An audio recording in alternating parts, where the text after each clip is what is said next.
I hope y'all stayed up to see Paul George last night. PG-13 went rated R on the Suns. But is Paul George getting the credit that he deserves? Find out next on First Take with me, Dominique Foxworth, our very own playoff P, NBA champion Kendrick Perkins, and refereeing the proceedings this morning is Charlie Arnold. Don't change the channel. Tell a friend to tell a friend. First Take right now, ESPN2. Chance to do something the franchise has not done in 28 years. We just have to have a great deal of balance. We know we're going to see a desperate team. Jackson goes hard and throws it down. A near perfect start for the Clippers. Poised right now. You just got to stay the course.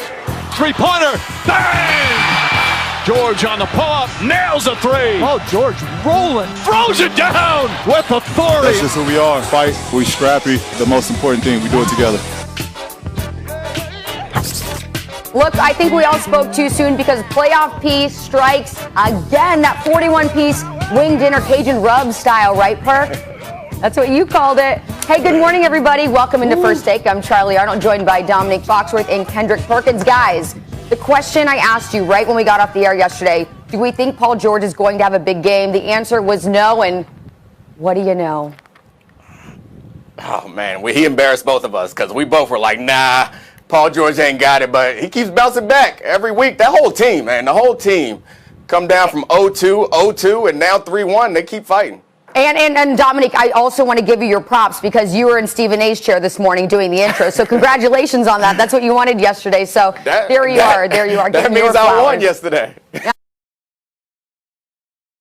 Absolutely. Okay, guys, let's get right into it because last night's game was a thriller. The Clippers living to see yet another day. LA coming in hot. It was a complete reversal from Game 4. This time it was LA on the road, which jumped out early and never trailed. PG with the playoff performance of his career, 41 points, 13 rebounds, and 6 assists, the first Clipper to do so in history. So shake them haters off, right, PG? Do you feel like, sometimes people pick on you a little bit more than, say, other stars? I do. And it's the honest truth. It's a fact. But I can't worry about that. It's comes with the job, I guess. But it is what it is. I still try to go and dominate, whether I'm shooting the ball well or not shooting the ball well. I still try to dominate just the whole game in general. I don't know where this trolling bull has come from, where the internet controls the narrative about these players. It's becoming foolish, man. Like I said earlier in the year, that's one of the most special players to ever lace his shoes up. Get this dude his flowers, man. I don't understand the slander. It's becoming quite silly now. Like, respect these players, man. Respect these greats. And Paul George with a huge postseason so far, leading all players in points in minutes played and also ranking in the top 5 in rebounds and assists. Again, his 41 points last night were his career high in a postseason game. So Dominique, has Paul George cemented himself now as a superstar? I mean, I think he's a superstar. I think he's like a second-tier superstar. He's not like up there with like LeBron and KD and Steph and those guys. And the numbers that he's putting up are like close to Jordan-like numbers this year in the playoffs. It's impressive. But I'm not about to say that he's Jordan. I think what he did last night was incredible. And that whole team has been special, frankly. Marcus Morris stepping up last night was awesome. Cousins giving them 15 points in like 10 minutes, it seemed like, was amazing. And Paul George putting up 41, obviously going off in the third quarter for 20 points, I think it was. He is great. He is outstanding. But let's not pretend like he's up there with Kawhi and those sorts of guys. And I don't think that's an insult. I think it's just a reality. And Paul George deserves a ton of credit. The mental strength, after he talked about dealing with like depression in the bubble last night, the mental strength that it takes to come back from like what Cousins was saying, all the online slander, for him to come back after missing big free throws in this series and to come back and have the confidence, frankly, to put up 41 is outstanding. So he deserves flowers, and I'm gonna give him his flowers. But I don't think that he's like top tier of the NBA like the guy on his team that they're missing. If Kawhi's out there, we think they're winning a championship. Without Kawhi, I don't think that Paul George is going to be able to do that, which is fair. That's fine. It's not an insult. It's just where he ranks amongst the greats that are in the NBA right now? Well, here we go again, Dominique. And look, one thing I'm going to give you your flowers about is you got a nice suit on. You looking like Lil Bootsy going to a wedding right now, okay? I'm going to give you props on that. But let me say this. Let me say this real quick. Right now, Paul George is in his bag like he got fries at the bottom, okay? And when you talk about superstars, I want to separate the difference. You're talking about Steph Curry, LeBron James, Kevin Durant. They are mega stars, okay?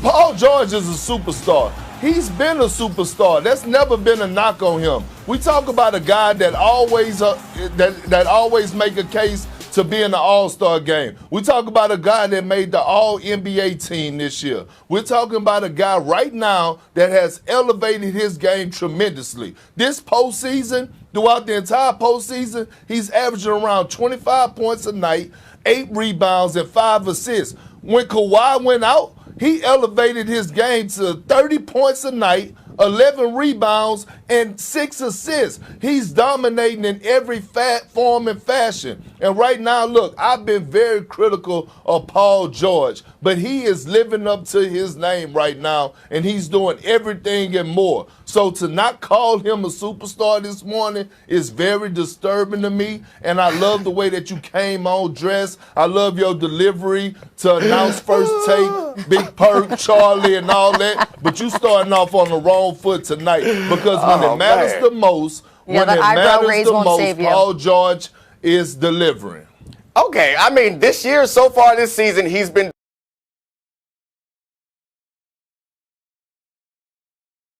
or this postseason, he's been delivering, but not every time. Like, they lost a couple games because he was not able to deliver at the free throw line in the previous game. So, like, I think that Paul George is outstanding, and I think that Paul George deserves his flowers. He deserves all the credit, but I feel like we aren't actually disagreeing. Like, I said that he is not a superstar, meaning that he doesn't climb to the level of Steph Curry, LeBron, KD, those type of guys, and you agree with me. He's a tier below that. Kawhi, those guys, he's a tier below that.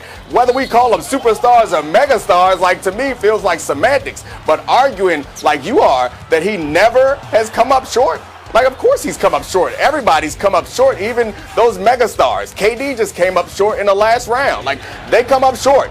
He comes up short sometimes. It's fair to be critical of him for those moments as long as you're fair and you celebrate him in his big moments, which is what we are doing, because what he did last night was special. And even though he probably did foul Chris Paul on that little push-off, that little chicken wing, hot dog and bologna, chicken and macaroni, chilling with the homies. It was a great move, but it was probably illegal. But it was still, oh, that thing is nasty. I hate those screenshots that they got flowing online against my man Chris right now from that moment. But Paul George deserves all of the credit. But you and I agree, Perk. He's a step below those names that I was naming, like KD, Kawhi, LeBron, like those guys. He's a little bit below them, right? Well, look, I'm already having high blood pressure problems because I need to lose weight, and you're not helping the situation right now. For the simple fact is that I just told you that it's a difference. Steph Curry, LeBron James, and Kevin Durant are megastars. Megastars is way different than superstars. It's a lot of superstars in the league today. Guys like Trae Young, guys like Luka Doncic, guys like Paul George. Kawhi and Paul George right now are in the same category, if you ask me. What Paul George is doing right now and how he's leading the Clippers right now without Kawhi Leonard, just think about it. They only knocked off the Utah Jazz, who happen to have the best record in the NBA, the #1 seed overall, without. Yeah, I mean, I think that you're right about all that. I'm not disagreeing with you, but we are in, like, First Take. This is like Uber First Take, because right now we are arguing about semantics. Like, we agree. He's a tier below. Yes, I'll put him in the conversation with those guys that you mentioned, but yeah, we all agree. He's a tier below. If I call him a superstar or a megastar, a mini star, a supernova, whatever you want to call him, we are on the same page. He's not those other guys, but he deserves credit. I'm not trying to take anything from him. Yes, he is as good as many of those players you named. He is not on the same level as Kawhi. So just stop that. Like, Kawhi got hurt, but but you act like you can't remember what Kawhi was doing in the last round, in the round before that, in the season before that, in the seasons before that. Like, it takes consistency, and it takes being clutch in those big moments time and time again. Paul George has been clutch recently. He's also fallen short recently, which is not a knock on him. I'm just saying he's not on the top level with those other guys, even though they all come up short from time to time. We fundamentally agree. I'm not about to sit up here and argue with you about megastar versus superstar versus mini-star. Like, yes, he is very good. He's a step below those names that I mentioned. You agree with me. We're on the same page. Let me tighten up my boosty tie.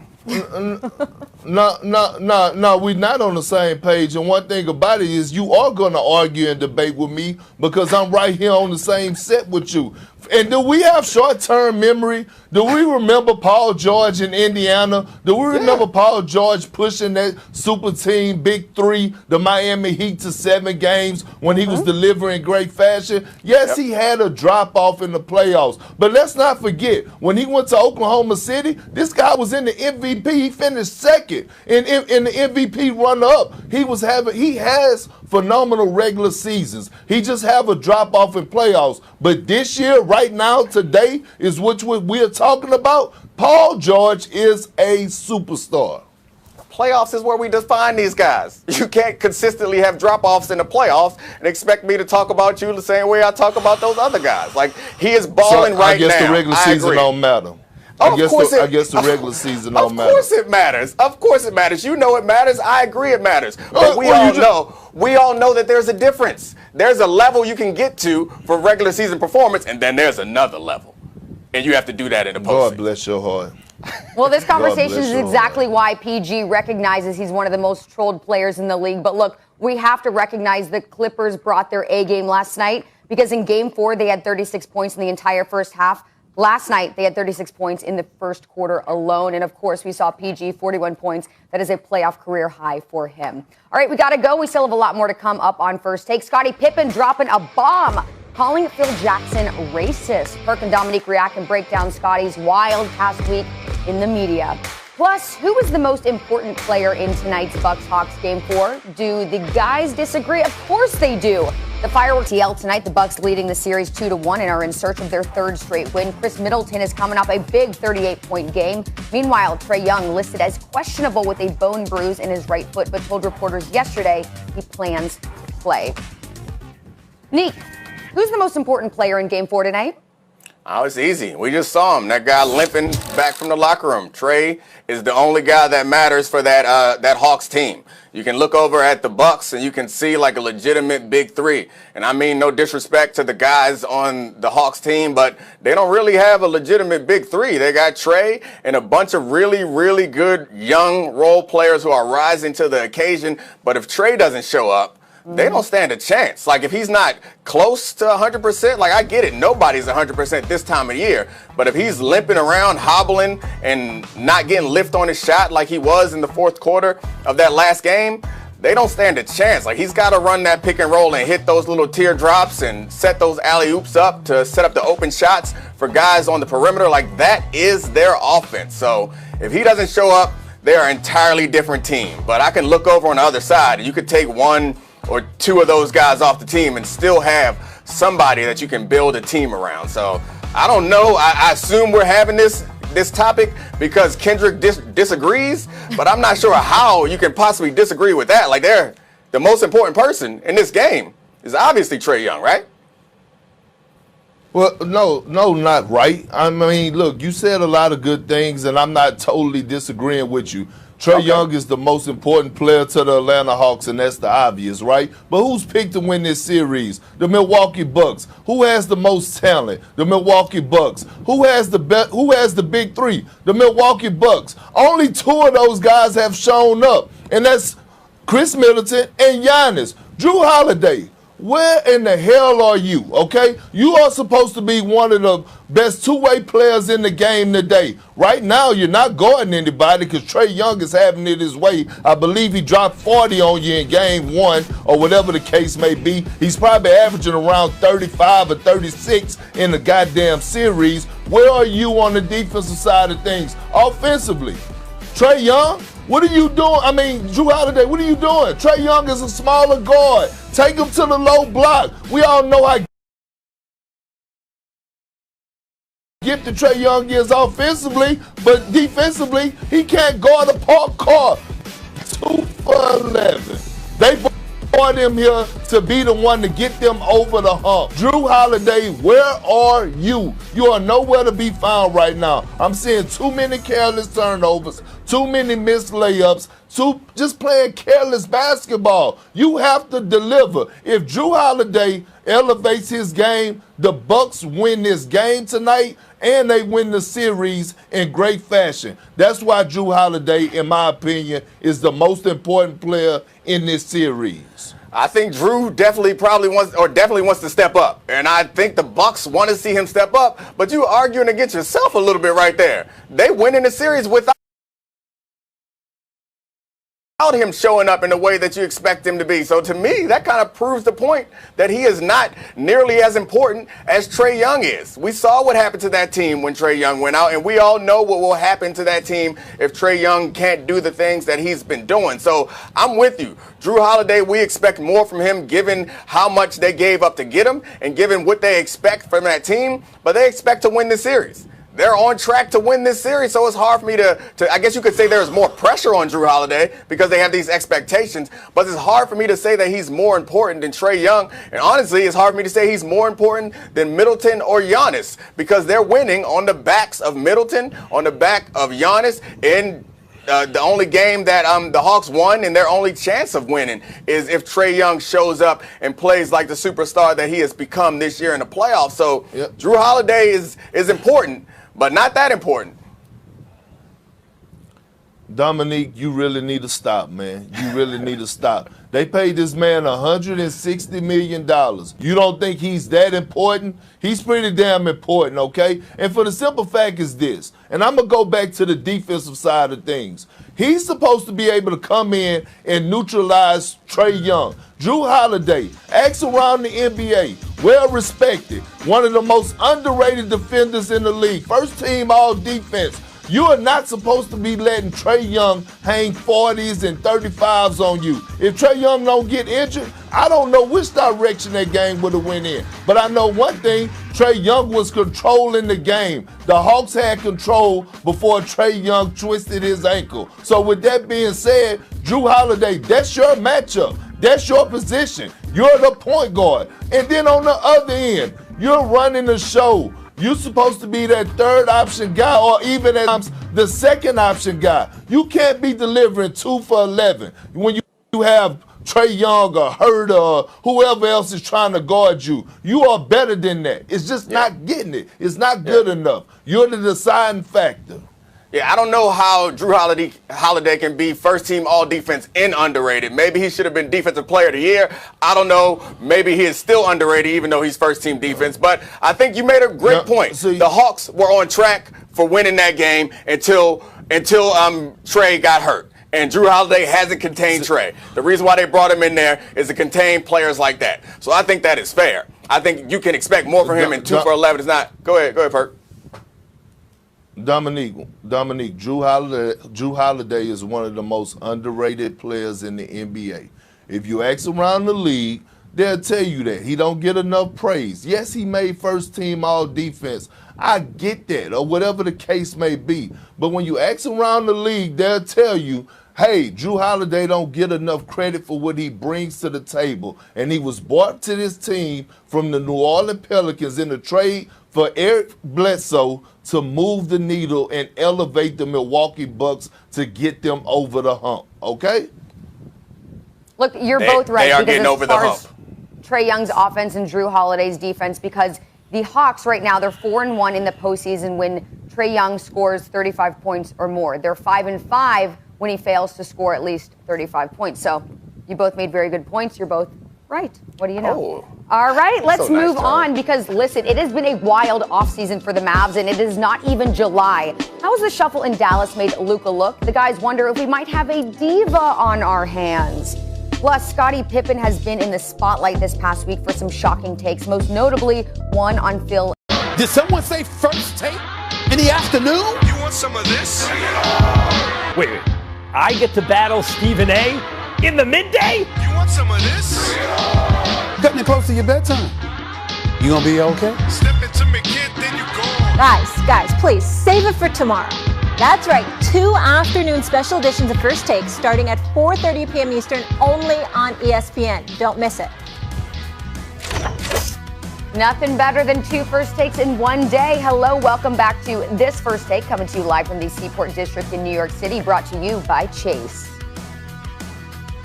Woo, Scottie Pippen has been chirping last week, calling out KD and Doc Rivers, and even First Take. And then yesterday on the Dan Patrick Show, Pippen discussed the 1994 play in which Phil Jackson drew up a game-winning play for teammate Tony Kukoc instead of himself, and had some very harsh words.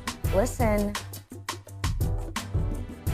Have you talked to Phil about this? Because by saying a racial move, then you're calling Phil a racist.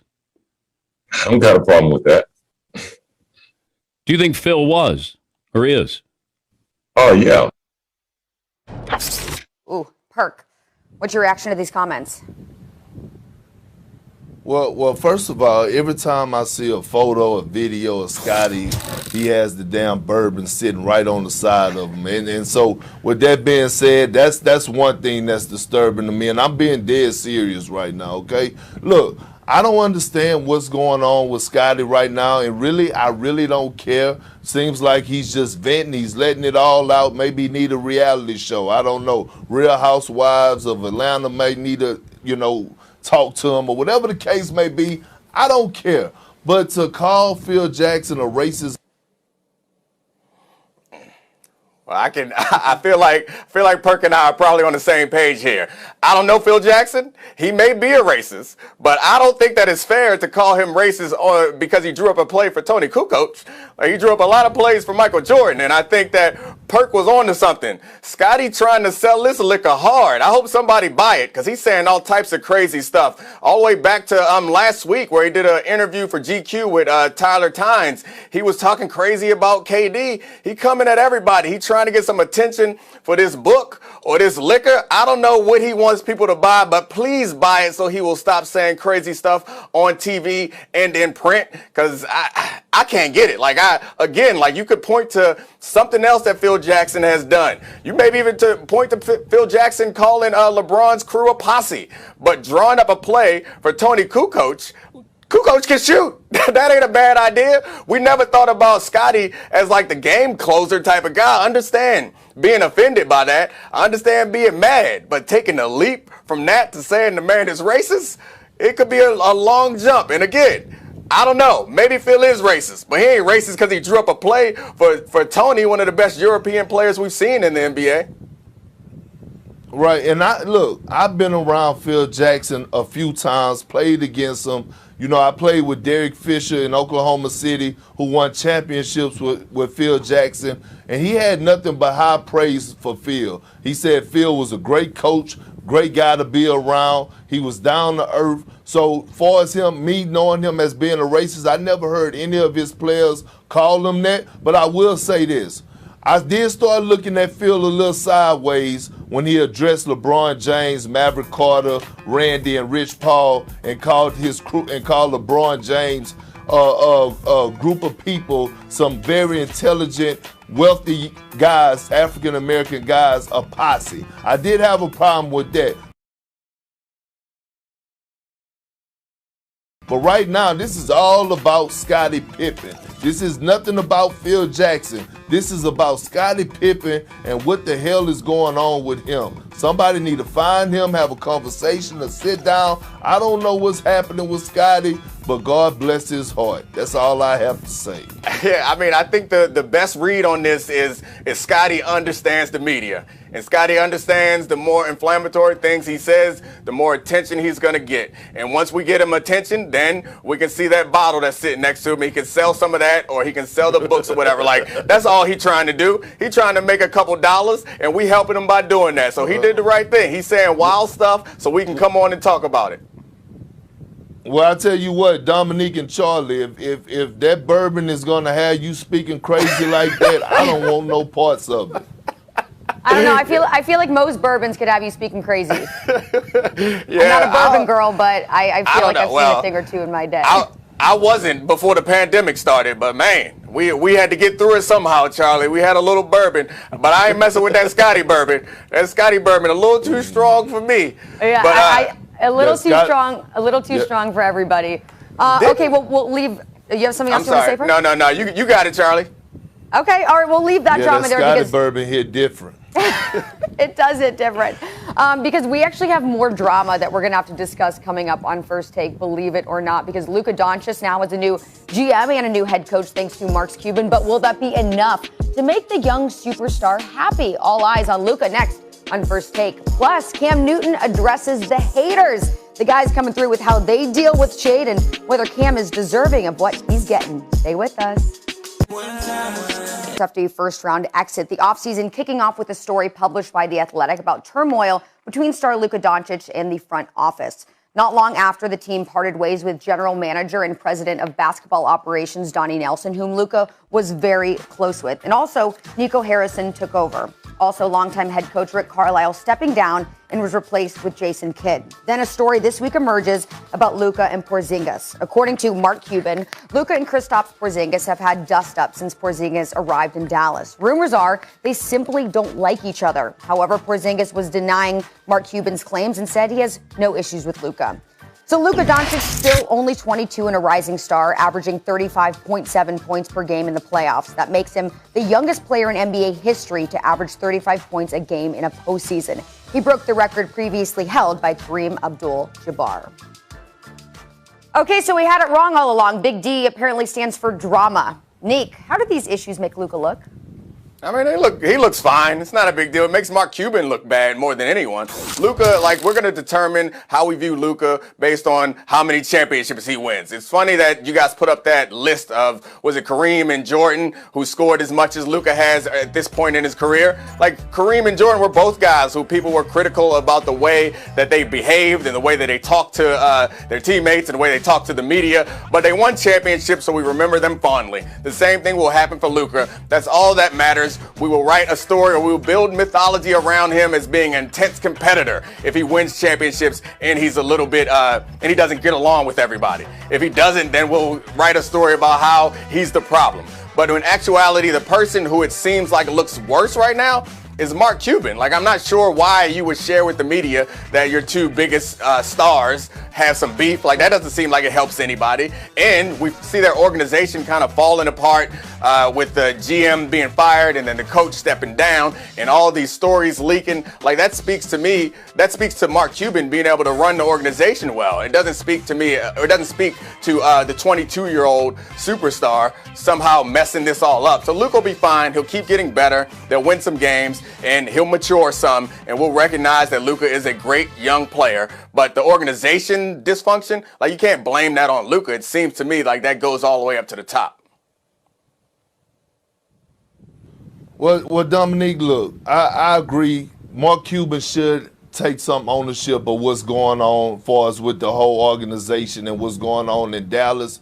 But I can't just let Luka off the hook for this right now. Something is going on with Luka. Rick Carlisle stepped down after Mark Cuban went out public and said, this is our coach. And for Rick Carlisle to step away, that's... Yeah, I mean...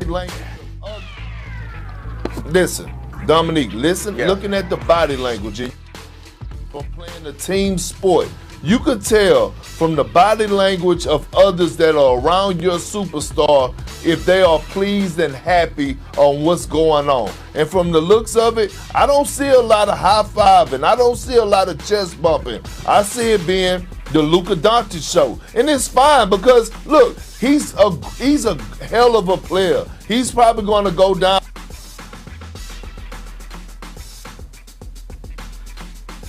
Yeah. I mean, I agree with what you're saying there, Perk. It comes down to Luka, and I mean, I haven't been studying the body language, but when I kind of roll back in my mental Rolodex, they aren't there high-fiving as much as other teams. But I think part of that is because they aren't that good. I think Porzingis isn't the player that he was before the injury, and I think that adds to the reason why there might be some issues. So I'm not saying that Luka doesn't deserve any criticism, and I'm not saying that Luka doesn't need to mature some, but I think he will. It's hard for me to look at everything that's going on in Dallas right now and somehow put the responsibility on the 22-year-old superstar who's headed into his 4th season. Like, he deserves to take some responsibility, and I'm sure he will mature and get better, and he'll recognize that being the leader of the team is not just scoring the most points and getting the most assists and getting triple doubles. It's about kind of managing the emotions of the locker room and making sure everybody's comfortable, make sure everybody's happy, making sure everybody eats. Like, that's part of the job. It's a lot to ask a guy who's 22 years old who's only 22 years old to do all of that. And I think he'll grow into that. He'll acknowledge that he needs to do that. But right now, if we're looking at anybody to blame, like, it seems the organizational dysfunction goes up to the top. And Luka deserves a little bit of blame and he'll grow from it. But if we're looking at one person to point the finger at, it's the person who can't seem to keep his organization. And that's not even to mention the dysfunction that they had with the way that they were treating women in the organization a couple years ago. Like, there's a lot of reason to believe that they need to run a tighter ship down there in Dallas, and that ain't on Luka. No, I agree with you. I didn't say all of it was on Luka, and a lot of it is on Mark Cuban, because you want me to tell you why? For the simple fact that, I think Mark Cuban gave too much to Luka. He put too much in his hands, meaning having control, being able to do what he do, catering to Luka. In that. It's a certain way, I get it. You get special privileges when you're a superstar, but you can't make it that noticeable. And Mark Cuban really dropped the ball by going out and speaking in public, saying that him and Porzingis, his 2 superstars, or 2 young stars on that team, his Batman and Robin, is having beef. That's just something that you got to keep in-house. So Mark Cuban, we already know that he's loose at the lips, but he also has to do a great job of controlling himself, getting this stuff in order, because he has a young star. And if he keeps this up in the direction that the Dallas Mavericks is going, they're going to lose Luka. Yeah, I think it's very clear just from all of his complaining to the refs throughout the entire season. He's a very emotional guy. He has enough self-awareness to realize that and says, he needs to get better on that front. So hopefully he has some self-awareness, whatever the situation might be, and he can better himself, whatever the case might be. We're obviously on the outside here. So, all right, guys, let's keep it moving, because we have another player to evaluate, because Cam Newton, he's brushing those haters off, and we have some haterade for you when we return. Cam Newton talks being shaded. Perk has a response you can't miss. Q&A posted on QB coaches George Whitfield's Instagram. Cam had this to say, reacting to the haters. Quote, "Feed your focus. Feed it. If the hate ain't in my focus, I don't feed it. I feed off of it, but I don't feed it. It's 2 different things. When I sense or when I dwell on hatred, that's the product that's going to come out. Rage, anger. But that's the hatred using me, not me using the hatred. I want to process that and make that fuel me." Wow. That was a mouthful. The man gets very deep. We all know that. So Perk, look, this is how he reacts to the haters. How do you react to the haters? But if you ain't happen, you don't have haters. Truth. And guess what? Straight up, look, I embrace the hate. I love it.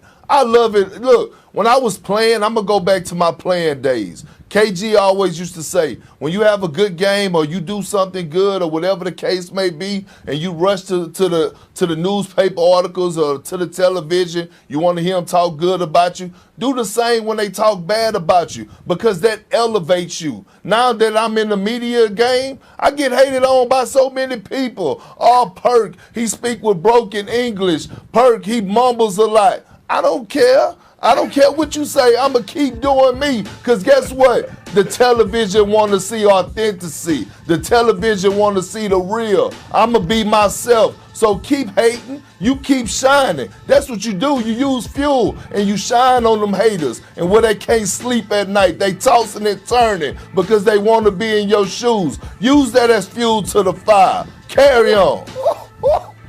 That was bananas. I appreciate it. I appreciated every second of that.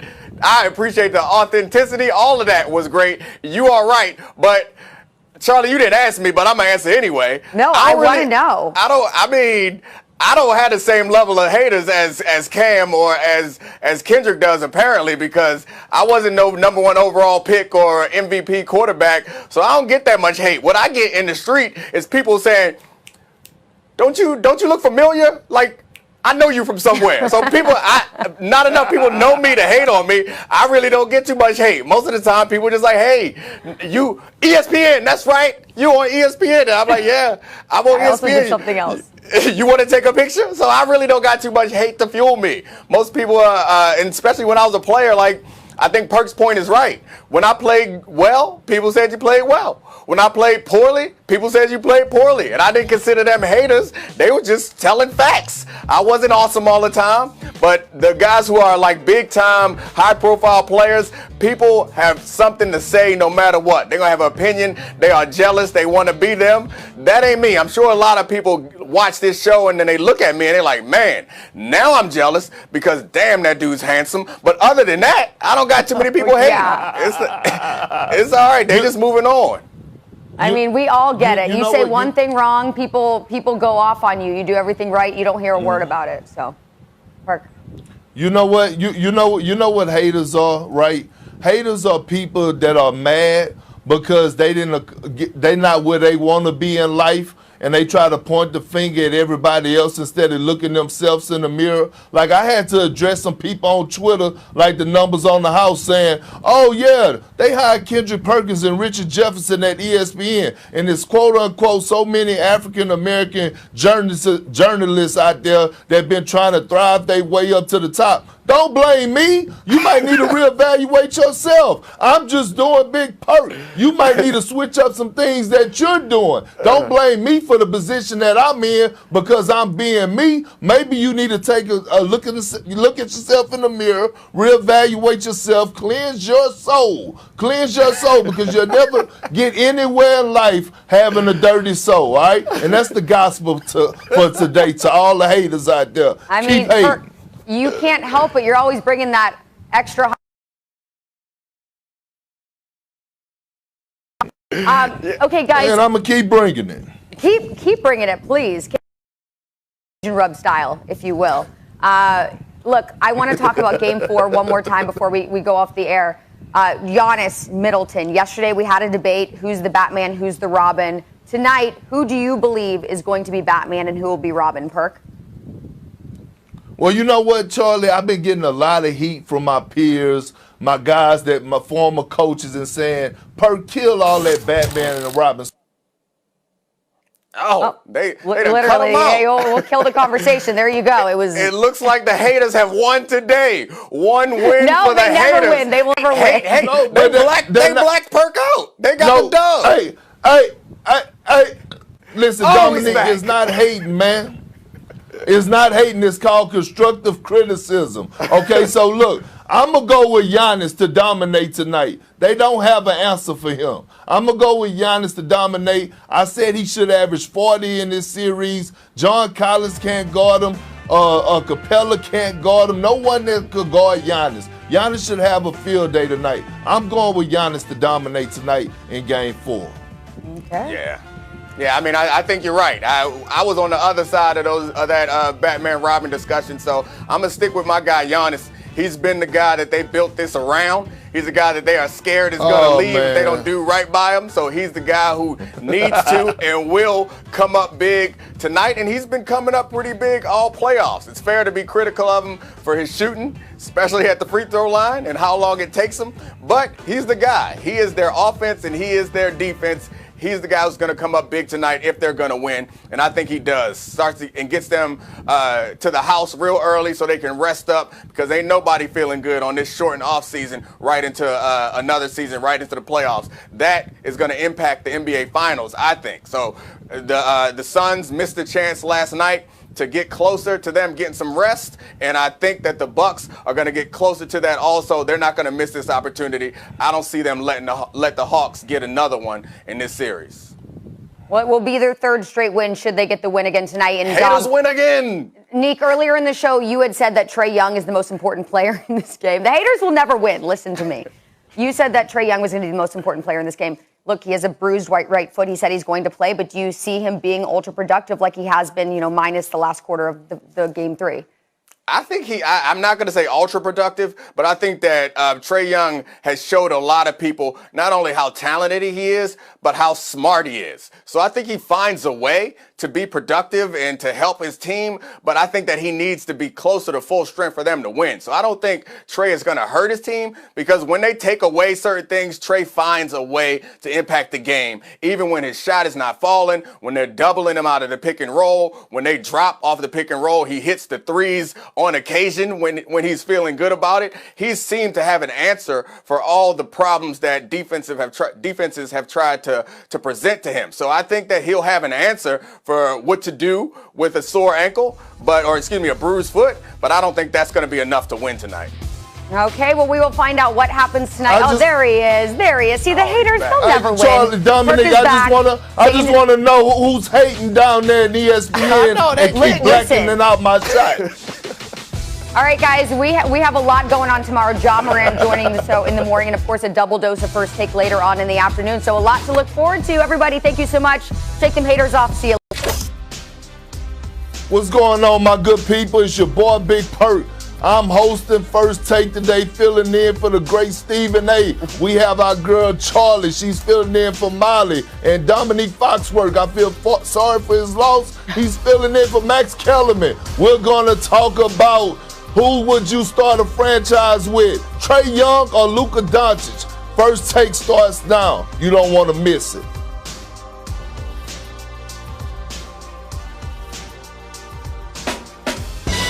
It's exciting to be able to go back home. I gotta enjoy each game. You got a chance to bounce back. You gotta be ready.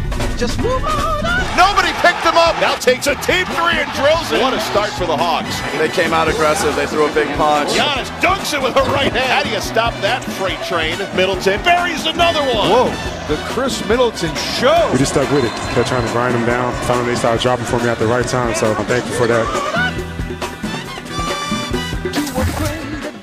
How quickly things can change. Hello, good morning, everybody. Welcome to First Take on this beautiful Monday. I'm Charlie Arnold. We got Dominique Foxworth and Kendrick Perkins in the building. Gentlemen, how you doing today? You both look excellent in your different shades of what we have. Gray, the blues, looking good. Doing the best I can. I'm hanging in there. I'm doing well, Charlie. Good morning to you. Good morning. Okay, guys, we have... Good morning to you only, Charlie. Oh, okay. I see where this is going. Who determined who's in which seat? How come you get the Stephen A seat and I'm in the Max seat? I don't know if I agree with that. I declare that I'm filling in for Stephen A and you filling in for Max. Okay, well, we'll see how this goes. Maybe, Dominic, you'll get the intro next time. But, guys, we have 1 hour. We have a lot to get to, so it's kind of going to be like, the Fast and the Furious, but we got this. So, look. We're all in different places right now, but I know all of us tuned into the same game last night. It saw the Bucks take a 2-1 series lead on the road. The fourth quarter was the difference maker. The Tides shifted with about 8 minutes left in the fourth. Trae Young stepped out of bounds on a referee's foot. He tweaked his ankle. He left him ineffective really the rest of the game, and it was almost as if Chris Middleton smelled the blood, hitting a trio of threes in less than 2 minutes. He ended up finishing with 38 points. The Bucks outscoring the Hawks 30-17 in the final. Look, how you feeling, Chris? It's hurting. It's frustrating.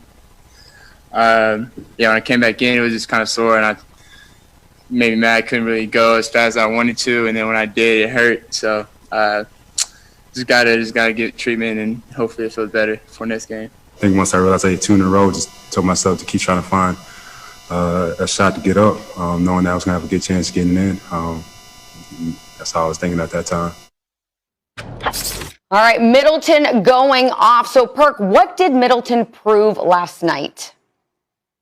What I've been preaching time and time again, that he's the Batman of this team and Giannis is the Robin. And look, it's okay to be the Robin. People think that's a bad thing. It's not. Okay, we all know that Giannis is a guy that could dominate the paint. He could get to the paint when he wants. But when it matters the most, we have seen time and time again that Giannis freezes up in the big moments. But when it matters the most, you could put the ball in Chris Middleton's hands and he delivers in great fashion. He's a guy that can create for his own. He's a shot maker. He shoots about 90% from the free throw line. He gets the job done. Last night, did you see him, Charlie? Did you see him, Foxworth? He went for 20 in the fourth. And when they were down, he took over the game. And Giannis said it after in his post-game interview.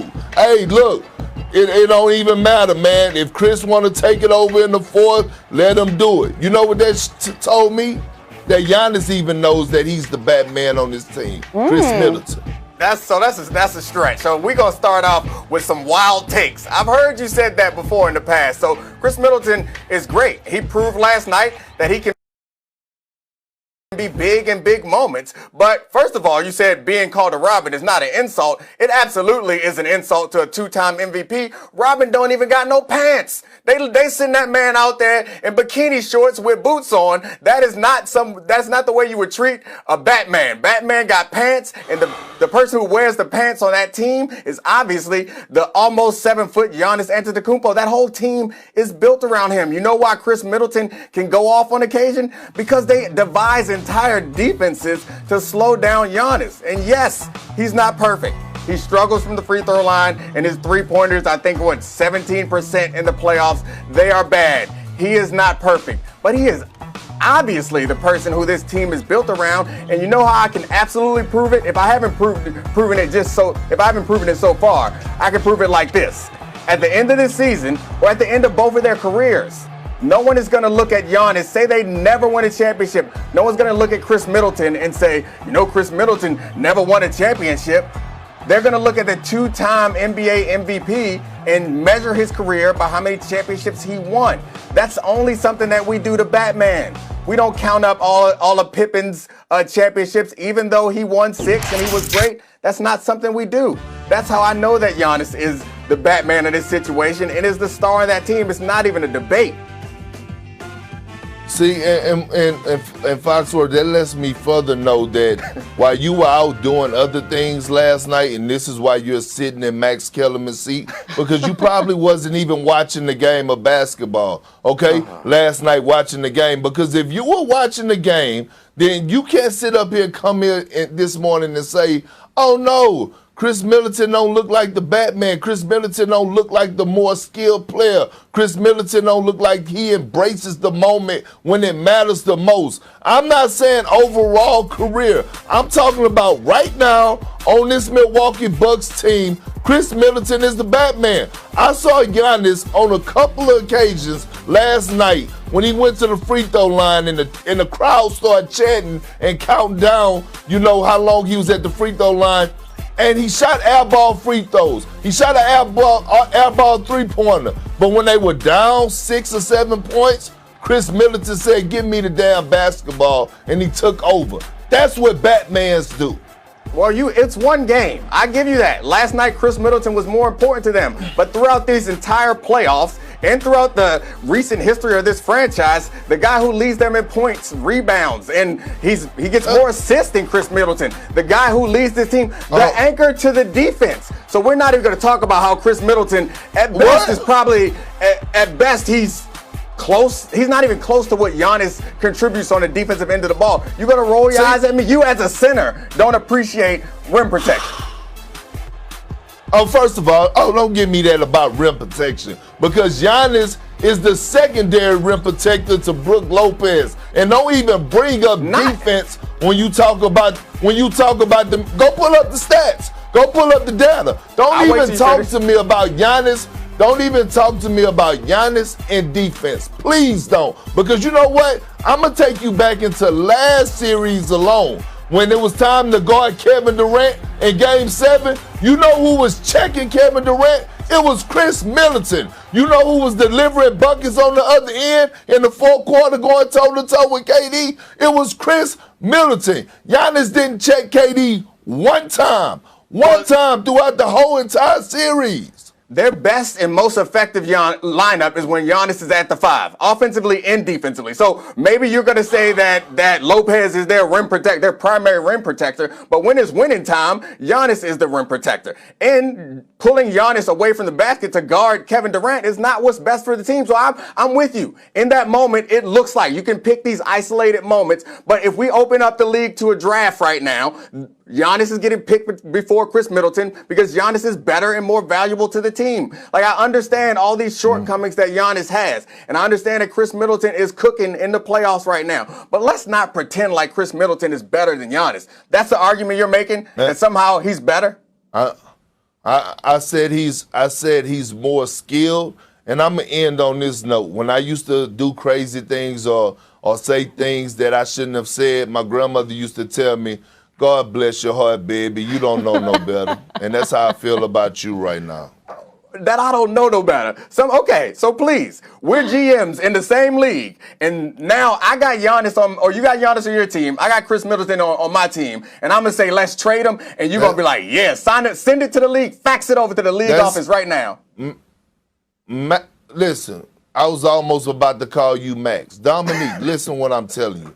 I'm telling you right now in the moment, I'm talking about this season. I'm not saying who would you start a franchise with. I'm saying in this moment in the Eastern Conference Finals, when you have been watching the Milwaukee Bucks team play, Chris Middleton has been the Batman. Right. He's delivered when it mattered the most. All I'm saying is you can't call that a Batman. Robin saved the day once or twice. That don't mean that he's Batman. Batman is the one that all of Gotham relies on. That's who Giannis is. Everyone's relying on him game in and game out. And Chris Middleton is stepping up recently. I appreciate it. He is great. I'm not trying to denigrate him. He's awesome. But he ain't Batman. All right, well, I guess the roles can be debated, but Middleton does continue to step up. With that performance last night, Middleton became the first Bucks player with a 20-point fourth quarter in the past 25 seasons. Also, the last Bucks player in the last 25 seasons to have a 20-point quarter in any point of the game. That was also Chris Middleton. So he does continue to step up, showing his dominance in the postseason. But guys, we got a lot to get to. I told you we only have 1 hour here on First Take, so let's keep it rolling. Chauncey Billups officially named the Blazers head coach, but some people question whether this hire was a good look for the league. That is because of his past. The guys debate. The Suns are 1 win away from the NBA Finals, and Devin Booker has been leading the way, averaging a team-high 27 per game this postseason, the third most in a single postseason in franchise history. DeAndre Ayton making his own history this postseason, shooting nearly 71% from the field. That's the highest field goal percentage in a single postseason in the shot clock era. And then there's Chris Paul, who continues to be a floor general, leading the team in assists per game. His assist to turnover ratio this postseason is the 5th best in the last 40 years. All right, so we have a lot to choose from. So, Neek, who is the most valuable as far as the success of the Suns is concerned? All right, so I'm not going to pick Chris Paul, even though he is the smartest guy on that team and the most experienced. I'm not even going to go with Devin Booker, even though he's the best scorer and the most skilled. Of their big three, I'm going with the big man. I'm going with DeAndre Ayton, because it seems to me that the skills that he has can't be replicated by anybody else on that team. No one is better at running the team than Chris Paul. But we've seen Devin Booker, serviceably be a point guard and distributor and run the pick and roll and all that stuff. No one scores as well as Booker. But we've seen Campaign come out and cook for a hot minute and do things like that. Nobody can do what DeAndre Ayton can do on that team as far as rebounding, giving them offensive rebounds, which is just as good as turnovers, giving them the ball back in those situations. But more importantly, it's his ability to stay on the floor on the defensive end of the court. Because we see in the playoffs, and we saw it especially with Utah, with Rudy Gobert, is how difficult it is for a big man to be able to protect the rim and also be switched on the little guys and be okay. DeAndre Ayton has done that. And my fear, the reason why I think he is probably the most important person right now, is that they could get away. They did get away with not having Chris Paul on the floor for a game, and they won. And they can get away for stretches of not having Devin Booker out there, or not even having him play all that well, because after he broke his nose, he hasn't been the same necessarily since that happened and with Patrick Beverley on him. But I don't think they can survive without a big man like they have in DeAndre Ayton. I think if you pull him off of this team is much worse, especially given the way that he's playing right now. And that's not even to get into his burst of offensive production that he's had in the playoffs. He is a really, really special player right now. And I know that he's not better than either of those other guys, but he's more important because his skills are harder to find and they are much needed in the playoffs. Well, Dominique, let me say this. You are right. He is a skilled big man, and I'm a huge fan of DeAndre Ayton. I love what he has done in this postseason for us anchoring the defense on the defensive end of on the defensive side of things, and what he's provided offensively. Nice touch around the basket. He's a lob threat at the basket. He has great footwork. He has it all, in my opinion. And no one ever questioned his skill set. But let me tell you why CP3 is the most valuable, okay? Because he brought something to this team that they were missing, and that's heart. That's toughness. He instilled that into these young guys, a winning culture, winning ways, how to sacrifice, how to put yourself last, how to lose yourself in the team. And that's what we're seeing. We watch this Phoenix Suns team play, and they play agenda-free basketball. They don't care who has to shine. They don't care who's leading the team and scoring that night. They just want to get the W. And that goes to how great of a leader and floor general Chris Paul is. Now, with that being said, when it's time for him to step up and rise to the occasion, let's not forget, before he left and went and had to go into that COVID protocol, what he did to the Denver Nuggets. All right, I believe he dropped 37 in the closeout game. But when you look at what DeAndre Ayton said post-game, he said it himself. The best thing that happened for my career was CP3 coming here. He said it himself. So with that being said, that's enough said for us who's the most valuable player. CP3 is a culture changer. He may not have won the championship yet, because I strongly believe that this is his year to win the championship. He may not have won it yet, but every organization he's touched, he made them a winning a culture. So to take a team from not making the playoffs in since 2010 and getting them where they at today, CP3 is the most valuable. He should have won MVP of the league, in my opinion. All right, now that's a whole nother debate. But I think that the problem with giving CP3 all this credit for these intangible things, I think he deserves it. I love him as a player, and the few times I spent with him, he's an awesome person, and I can see how he could motivate people in that way. But when you're doing that, you're also taking credit away from Monty Williams. Like, it's not like they didn't win, 9 straight in the bubble last year? Like, they were learning how to play together back then. Like, this is not something that CP3 just introduced to them. Like, they were playing agenda-free, as you called it, basketball back then, right? Like, they were started to build this. Chris Paul's not the only one who does that. Monty Williams does that. And that's my point. That's why Ayton is special to me, because he's the only one on the team that they have that can do what he does, particularly on the defensive end of the ball. And his screening, I know it's not something that people want to talk a lot about, but the assists off the screens, like, that is a valuable thing that it seems like no one else on that roster can do or does do nearly as well or consistently as DeAndre Ayton. And you brought up the last series. Who was guarding Jokic? Like, that was Ayton. So I understand CP3's 37 points. It's impressive, but you watch that series, them not needing to double Jokic consistently is a credit to DeAndre Ayton. And Chris Paul, as great as he is, he's not having that impact on the defensive end of the floor. Are you serious right now? Are you really serious right now? Look, Dominique, listen. Okay. I know you're watching the same. Do you have your return on? Are you watching the clips that are being played right now? I'm watching the clips. Okay, so in this pick and roll setting, when DeAndre Ayton is being set up for easy layups and easy lobs at the basket, who is setting these plays up for him on this return? Is this CP3? I believe it's Chris Paul. It could be Cliff, but I think it's Chris. It could be Chris or it could be Cliff Paul, right? From the State Farm, it could be Cliff. Right? It's Cliff Paul, right? You see what I'm saying, man. At the end of the day, I'm not taking anything away from DeAndre Ayton. I'm not taking anything away from him. He's one of my favorite players in the league. Before the season, I said he was going to have a breakout season. But Chris Paul, what he brought to that team, he brought that killer mentality. Before then, look, DeAndre Ayton last year was averaging 16 and 10, but he just brought the kill out of him. That's the difference. Yeah, I think you're right about that. And that's why I didn't focus on the offensive side of the ball. Like, I know that a lot of his points are created by Chris Paul being able to masterfully run that pick and roll. But I do think that he might have woken DeAndre Ayton up. But now that DeAndre Ayton is awake, he's more valuable to that team. And we've seen it. All right, well, only one game away from advancing to the finals as far as the Suns are concerned. And historically speaking, teams that are up 3-1 in a series have a 95.1 chance of winning. So things are looking good for CP3, DeAndre Ayton, and the Suns. All right, guys, let's keep it moving. We still have a lot more to get to right here on First Take. Jason Kidd will be the next head coach of the Dallas Mavericks.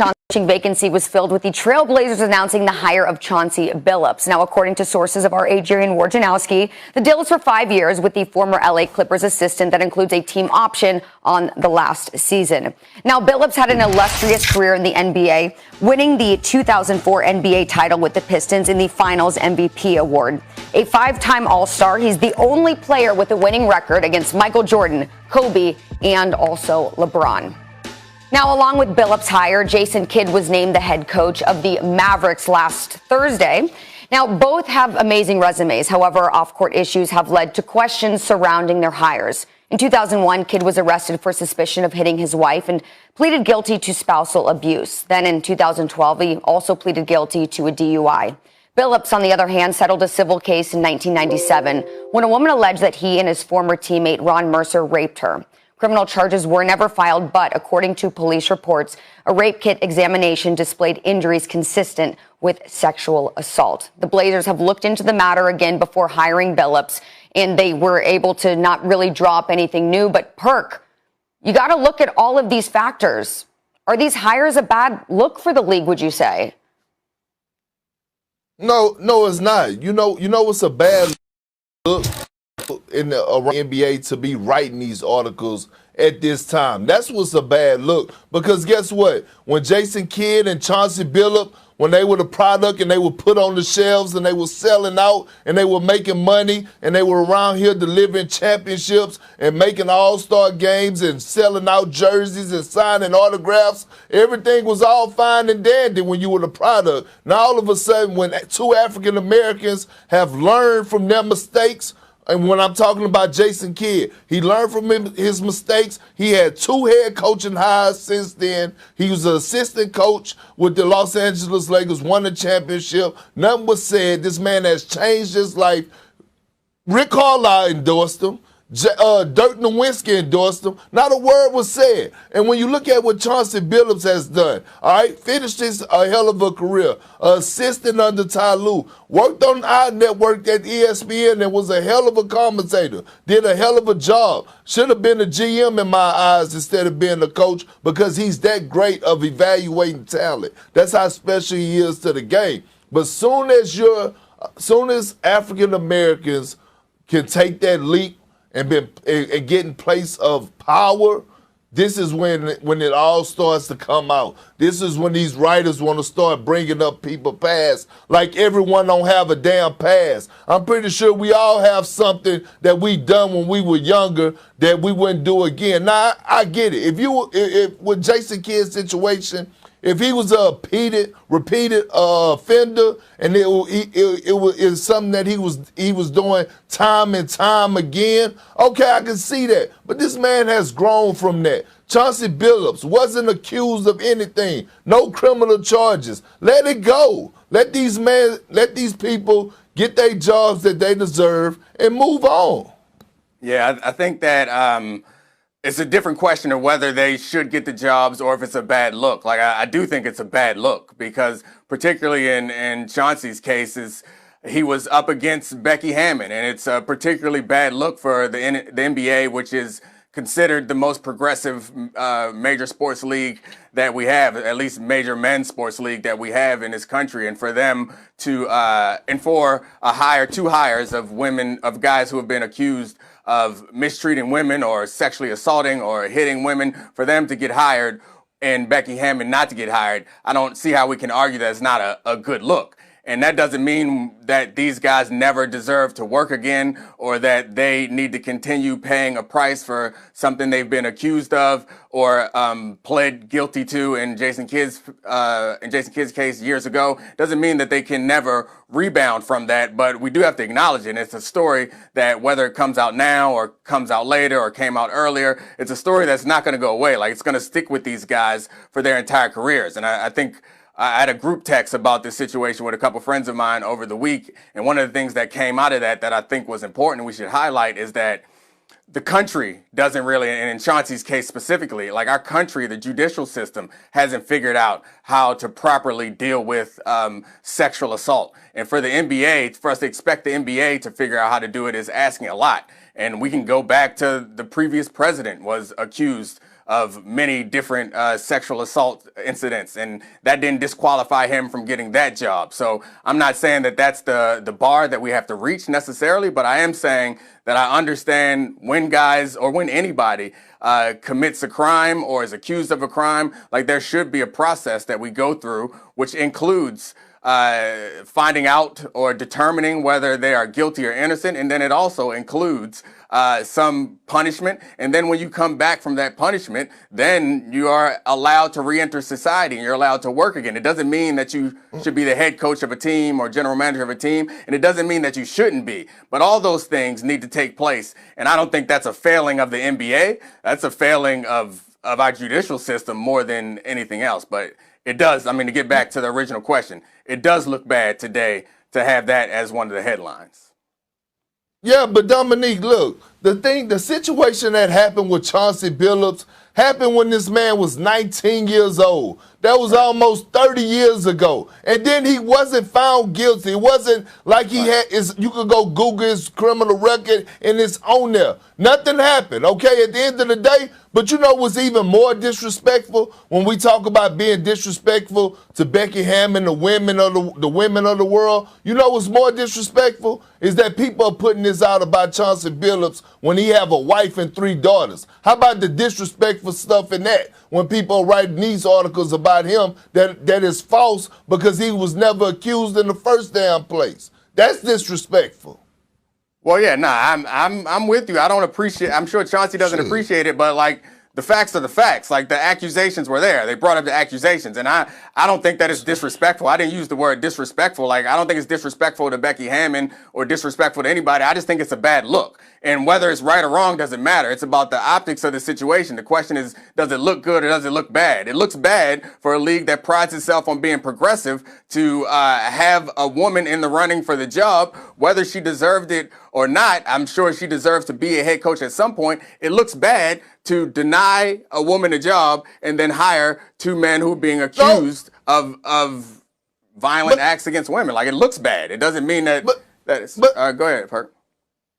But Foxworth, this is what I'm telling you, man. Listen, at the end of the day, J. Kidd had 2 jobs. He was with the Nets, he was with the Bucks, he got hired on with the Lakers. Nobody said a damn word. And at the end of the day, it's not about men or women when you're talking about hiring for coaching. It's who's better fit for the job, who the people want, who the coaches want, who the organization want. Damian Lillard said for the Portland Trail Blazers, when asked, he wanted either Jason Kidd or Chauncey Billups. That's fine. I'm not disagreeing with any of that. And I like Chauncey Billups. I know him a little bit personally from Denver, and I liked him, but I don't know him well enough to know whether these are real or fake. But you brought up at the beginning of this how unfair it is, in part because they are black men. So I think you also understand that sometimes just because somebody wants to hire someone doesn't mean that they deserve the job. It's not an argument against Becky or against either of these guys or an argument for Becky Hammond, but just because somebody as a football player and someone who's been in the NFL, there's lots of black coaches who deserve to get hired.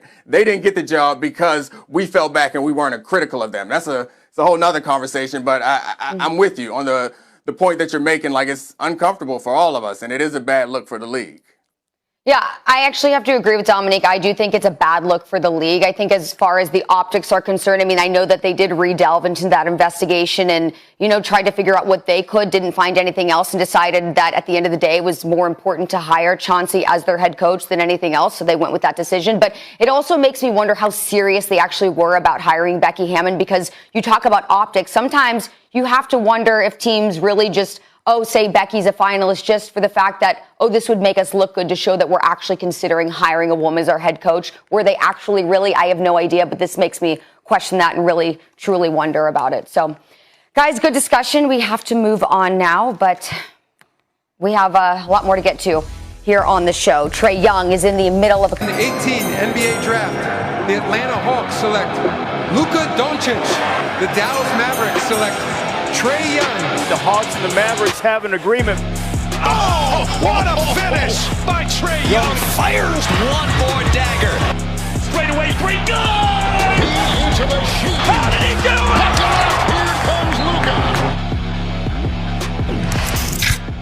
Both Luka Doncic and Trae Young have put up big numbers to start their NBA careers, but Luka has the edge in points per game, rebounds per game, and has helped lead his team to a better record through 3 seasons. But Trae has emerged as a superstar this postseason, leading the Hawks to the Eastern Conference Finals. Now some are questioning who would be the better player to start a franchise with. Now, Perk, I have a feeling who you're going to choose just based on your opinions in the past, but who would you start a franchise with, Luka Doncic or Trae Young? Oh, me? We start with me? I'm going with Luka. Oh, no, I said Perk. I thought you said Perk. Yeah, go ahead. Perk. No, go ahead, Dominique. I want to hear what you got to say. Go ahead. I mean, it's a tough decision because they both are great, and I think Trae Young right now is my favorite player to watch, mostly because he does the ice tray and because he bowed in Madison Square Garden. He got all the attitude that I want in my best player. But I'm going to go with Luka in large part because of NBA history. Like, he's a big guy who can play the point guard position, and that's what tends to win. It's not necessarily big guys that can play point guard position, but when your best player on the team is a big dude over 6'5", that's what wins championships in this league. That's the history. It's hard to argue against anything that Trae Young is doing and how deep they've made it into the playoffs this year. He's obviously doing better in the playoffs than Luka has ever done. But the first 3 years of Luka's career, he's been playing like a very mature veteran. I don't know if that's how he behaves in the locker room or around the team. That's a whole nother conversation. But on the court, he seems to make most of the right decisions. He seems comfortable in all these situations. He needs to get better on defense, obviously, but he's a big guy who can get his shot off at any moment. And that's why I would go with him, because there's really very little. We showed the stats. There's very little difference statistically in what you're going to get from either of these point guards. So I defer to size, which might be a bit of a weak argument, but I don't know where else to go with this one, Perk. Well, I'm going to tell you where I'm going with it. If I'm a GM and I'm starting a franchise, I'm taking Ice Trae. You know why? Because I know one thing, I'm going to keep my job.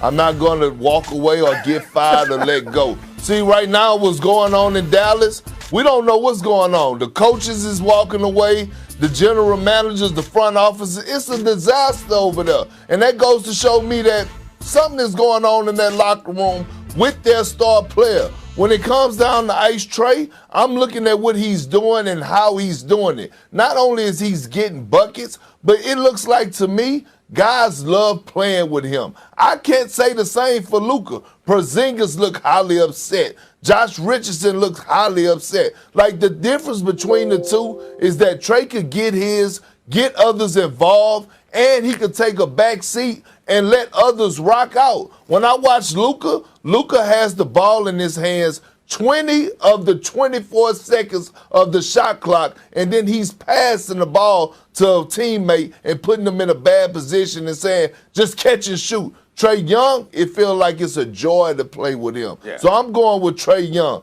Right now, what he's doing and got the Hawks to the Eastern Conference Finals, and I'm a GM, I'm keeping my job because he embraces the role of winning and team guy. He's a team guy. Yeah, well, I mean, Trae Young has a different head coach now than he did at the beginning of the season.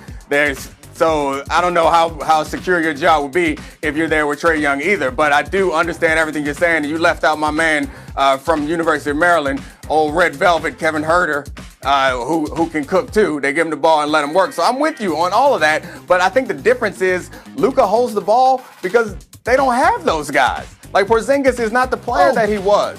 I guess Hardaway is the guy you would want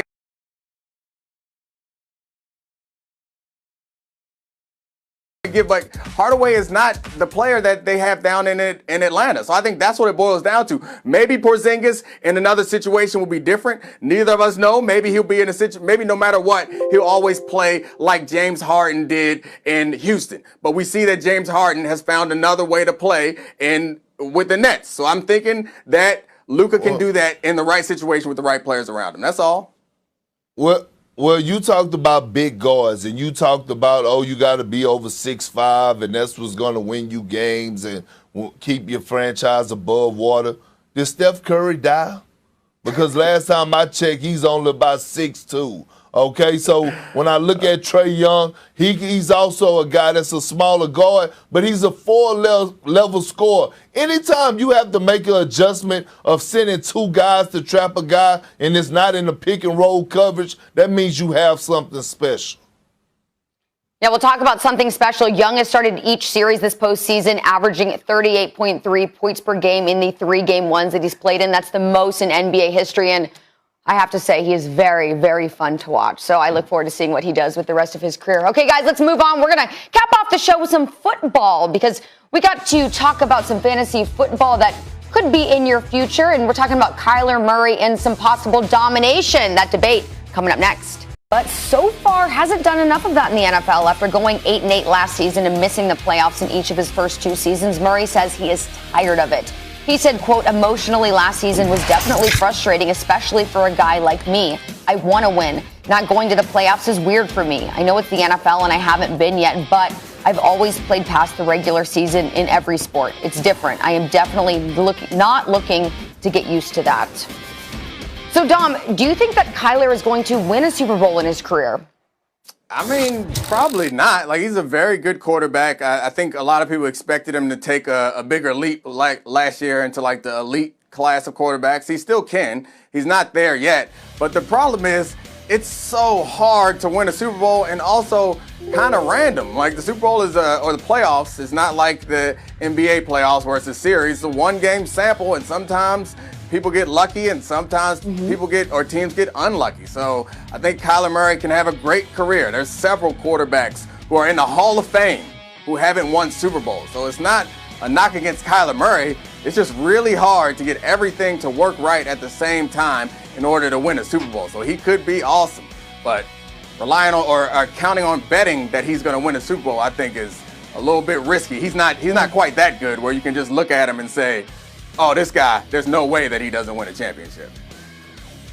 Well, I'll tell you what. Look, he's from Texas, and one thing you can't count out is a Texas boy, all right? One thing you can't count out is a Texas boy. He's a winner, and to me, he keeps improving every single year. He got better last year. Yes, he has things he has to work on. But when you talk about the modern-day quarterback, a guy that could scramble out the pocket, that could rush and get you on a scramble 20 to 30, even 50 yards where he can't be touched because he's just that shifty and that quick, right? But when you talk about now what they added around him, he already had DeAndre Hopkins. Then you add A.J. Green. You got Christian Kirk in that wide receiving core. Lord knows if Larry Fitzgerald comes back, that might be the best receiving core in the damn NFL. And then they done beefed up on the defensive side of things. I'm not saying that they're going to win a Super Bowl this year because I got the Tennessee Titans winning it. But all I'm saying is that can he win one in his career? I believe he can. Yeah, that's the Texas in you talking. Like, I agree with you that he can, but Willie, I'm not sure I would bet on it. And you're right, all your analysis is right on, and you're from Texas, so I expect that you know a lot more about football than the average basketball player. So you're right about all that stuff, but the challenge is, in the NFL, the division matters, and that division is so tough. So, like, you can only get one bye, and that increases your chances of winning the Super Bowl. So they are getting better. But the problem is everybody else in that division seems like they have gotten better, too. Particularly the Rams have gotten a lot better. So it's going to be tough to even make the playoffs for them this year, especially since he's never been to the playoffs. All right, well, we'll see what happens with Kyler, but we have a big game going on tonight, guys. Kawhi Leonard officially out for Game 5 tonight. The Suns just 1 game away from getting to the finals for the first time since 1993. So, Perk, who you got winning tonight? Oh, it's over. Suns at 5. Look, I know Ty Lue, he's great with his back against the wall. He's come back from being down 3-1. I got the Suns winning this, closing this out in great fashion. The crowd is going to be rowdy tonight. Role players are going to be ready. And Chris Paul do not want to go to a Game 6. He's going to take this under control. Yeah, I think you're right. I'm with you on the Suns. The Clippers have had their chances to win and frankly have blown them. So I'm not sure that they're going to be able to muster up what they need to get back into a close game at the end. And with Kawhi officially out, obviously we knew he probably wasn't going to play. With him officially out and them down 3, it's hard, I think, for them to muster the energy, although Ty Lue has done it before, to come back from down 3-1. Okay, and real quick, Perk, you think that Paul George is going to have a big game tonight? I wouldn't bet on it. I wouldn't bet on it. I think they're going to be on the heels like a we will pair of see socks. what But happens, Charlie, guys. It's been so much fun. 1 hour, we did it. But look, Dominique Good to see got ya. the Let's do it again Dominique got the tomorrow. little All right, bootsy guys. fade. See you later.